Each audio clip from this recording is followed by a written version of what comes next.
হচ্ছে ভিতরে ঢোকার রোড। এটা ওই যে মেইন রোড থেকে ওয়েল কেয়ারের যে প্রজেক্টে রোডটা ঢুকছে, বড় রোডটা এদিকে এসা, এদিকে হচ্ছে এই যে নদীর সাইডটা। এখানে এখন খুব একটা জলসিরে কোনো ব্যানার দেখতেছি না আশেপাশে।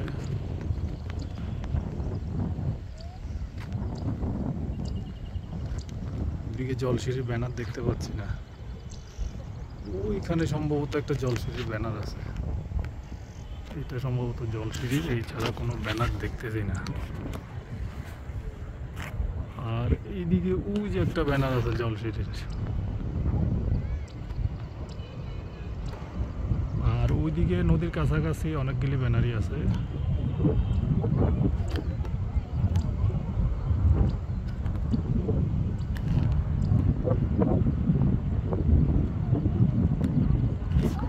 ব্যানার আগের চাইতে অনেক কমে গেছে, 10-15টা সর্বোচ্চ ব্যানার হইতে পারে দেখতেছি। ওই দূরে দূরে আছে আর কি, আগে যেরকম ঘন হারে ছিল ওরকম ব্যানার নাই।